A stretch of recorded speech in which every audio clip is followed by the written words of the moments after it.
శ్రీ అపేతుకుచాంబా సమేత అరుణాచలేశ్వరాయ నమః. ఓం నమో భగవతే శ్రీరమణాయ. ఓం సుందరేశాయ నమః. అరుణాచలమనుచు స్మరించు వారల అహము నిర్మూలింపుము అరుణాచల. శ్రీ శివనిధి శివాలయా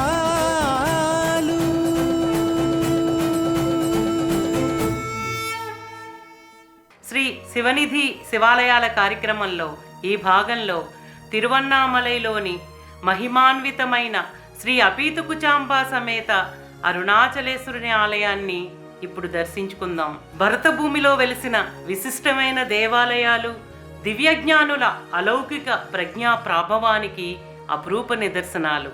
అపార ప్రతిభా సంపన్నులైన కట్టడ నిర్మాణ రూపకర్తల, శిల్ప శాస్త్రవేత్తల, నిపుణులైన శ్రామికుల నిరుపమాన దీక్షకు కృషికి సుందర దర్పణాలు మన దేవాలయాలు.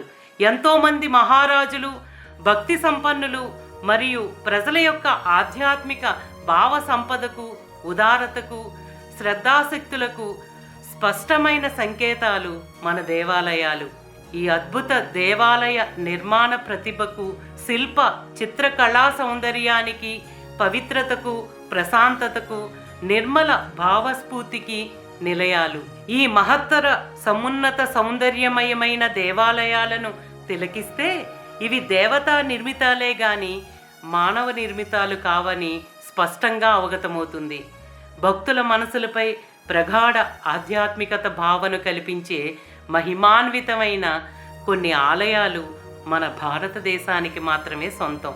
నిత్య జీవన వేదనలతో, అనేక తపనలతో సతమతమవుతూ ప్రశాంతత కరువై అలమటించే సాధారణ జనులకు కూడా సేద తీర్చి నిర్మల వాతావరణం సదా చేకూర్చుతూ వారి దృష్టిని పరమాత్మ భావన వైపు, అంటే స్మరణ, ధ్యానం వైపు, చివరికి జనన మరణ బంధం విముక్తి వైపు మరల్చడానికి రూపొందించబడిన పరమ శ్రేష్ఠ జ్ఞాన పుణ్య నిలయాలే మన దేవాలయాలు.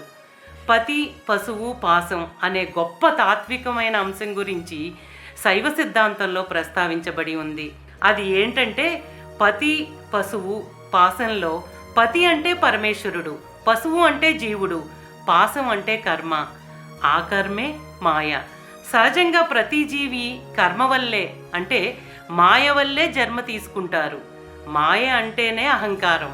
ఆ అహంకారాన్ని తొలగించుకోవాలి. ఎలా అంటే, ప్రపంచమంతా అజ్ఞానం అనే ధూళితో నిండి ఉంది. ఆ ధూళిని తొలగించాలంటే మళ్ళీ మాయ ద్వారానే సాధ్యపడుతుంది. ఆ మాయను ఎలా ఉపయోగించుకోవాలో తెలిస్తే అజ్ఞానం అనబడే ధూళిని అత్యంత తేలికగా నిర్మూలించవచ్చు. కానీ మాయే ఆనందాన్ని ఇస్తుందని, దానిని ఎలా ఉపయోగించుకోవాలో తెలియక ఆ మాయలోనే మునిగిపోతున్నాం. మాయ కత్తి లాంటిది. ఆ కత్తితో పండ్లను కోసి ఆకలిని తీర్చుకోవచ్చు. ఆ కత్తితోనే అజ్ఞానంలో ఎదుటివారిని చంపనవచ్చు. అలాగే ఈ పంచేంద్రియాలు మాయే. ఈ పంచేంద్రియాలతో పరమేశ్వరునికి సంబంధించినవి మాట్లాడవచ్చు, చూడవచ్చు, వినవచ్చు. అసలు పరమేశ్వరుడు పంచేంద్రియాలను జీవులకు అనుగ్రహించింది సరైన రీతిలో మాయను ఉపయోగించుకుని తనను చేరుకోవడానికే. కానీ మనం అజ్ఞానంతో ఆ మాయలో పడి మునిగిపోతున్నాం. అసలు పరమేశ్వరుడు మనకి దేహాన్ని ఇచ్చిన లక్ష్యమే అహంకార నాశనం. కానీ మనం అదే అహంకారంతోనే అన్నీ అనుభవిస్తూ వెళ్ళవలసిన దారిలో వెళ్లకుండా తప్పుదారిలో వెళ్ళి నాకు గమ్యం కనిపించటం లేదు అని అనుకుంటున్నాం. తప్పుదారిలో వెళ్ళినప్పుడు 1000 కిలోమీటర్లు ప్రయాణించిన గమ్యాన్ని ఎలా అయితే చేరుకోలేమో, అలాగే డబ్బు, పేరు, హోదాల కోసం పరిగెడుతూ అహంకారాన్ని మరింత పెంచుకుని ఎంత తప్పుడు దోవలో వెళుతున్నామో మనకు తెలియటం లేదు.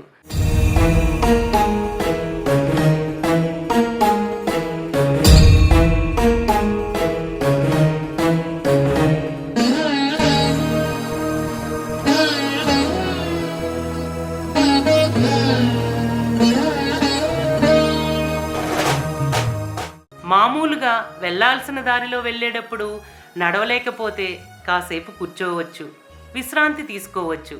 కానీ చివరికి గమ్యాన్ని తప్పక చేరతాము. ఆ గమ్యాన్ని మానవ జీవితానికి గుర్తు చేయటానికే మన దేవాలయాలు. అజ్ఞానంలో మునిగిపోయిన మనకు ఆలయంలో సోమ, మంగళ, ప్రదోషం, అమావాస్య, పౌర్ణమి అని ఏదో ఒక కారణం చెప్పి 365 రోజులు ఒక విశేషాన్ని సమకూర్చి దేవాలయ దర్శనానికి రమ్మంటున్నారు మన మహాత్ములు. మహాత్ముల సంకల్పం ఏంటంటే ఏ కాలంలో అయినా ఏదో ఒక విశేషమైన కారణంతో ఆలయాన్ని ప్రతి జీవుడు దర్శించుకోవాలని తాపత్రయపడుతూ ఉంటారు. ఆలయంలో చేసే ప్రతి చిన్న కైంకర్యం కూడా జీవుణ్ణి ఉద్ధరించడం కొరకే.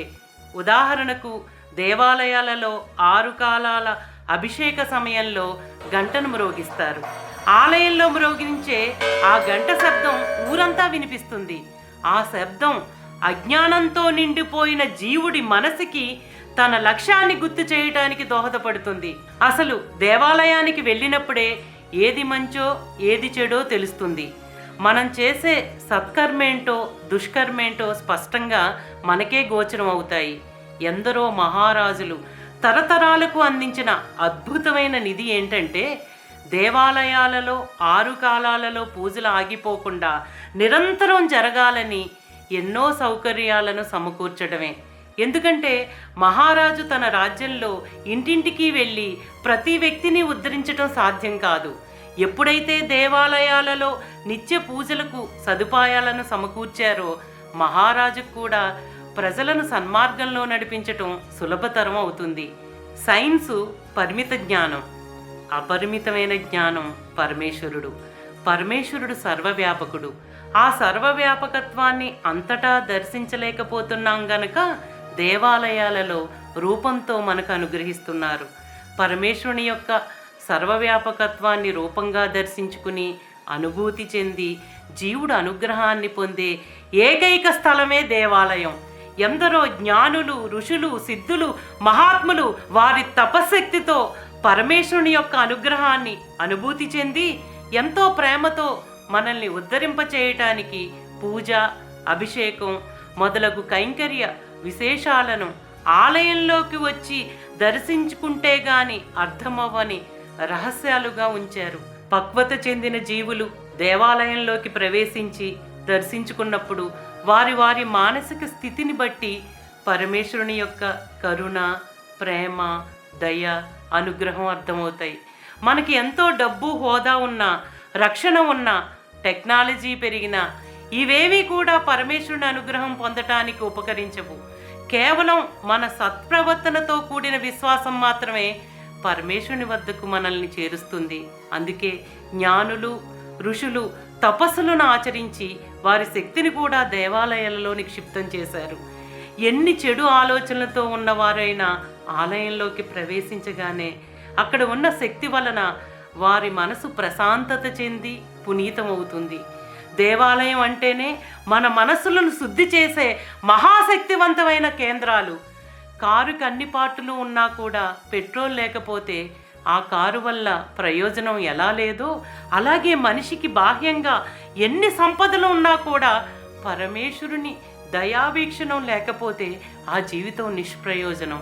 అందువల్ల ఇంతటి మహిమాన్వితమైన ఆలయాలను చిత్తశుద్ధితో దర్శించి భక్తి శ్రద్ధలతో అధిష్టాన దైవాలను పూజించి ధ్యానించటం వల్ల లభించే మానసిక శాంతి అనేక బాధలకు నివారణా భాగ్యం. ఆ అనిర్వచనీయమైన ఆనందాన్ని ఎవరికి వారు ఆచరణ, సాధన ద్వారా పొందవలసిన వరాలే కానీ మాటలతో ఎంత చెప్పే ప్రయత్నం చేసినా అది తక్కువే అవుతుంది. అందువల్ల మనకు ఉన్న దేవాలయాల యొక్క అపారమైన ఆధ్యాత్మిక సంపదను పరమేశ్వరుని అనుగ్రహంతో అనుభూతి చెంది అందరం పునీతులవుదాం.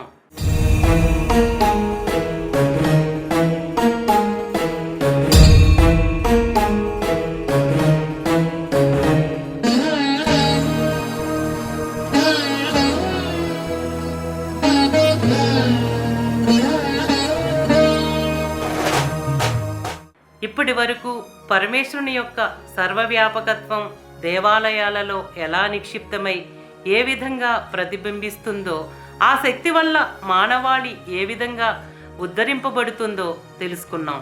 వచ్చే భాగంలో అరుణాచల క్షేత్రంలో శ్రీ అపీతకుచాంబా సమేత అరుణాచలేశ్వరుని ఆలయం యొక్క వైభవోపేతమైన విశిష్టతను దర్శించుకుందాం. ఓం నమో భగవతే శ్రీరమణాయ. శ్రీ అపీతకుచాంబా సమేత అరుణాచలేశ్వరాయ నమః. ఓం సుందరేశాయ నమః. ప్రేమతో నీనామమాలించు భక్తుల భక్తుగా బ్రోమరుణాచల.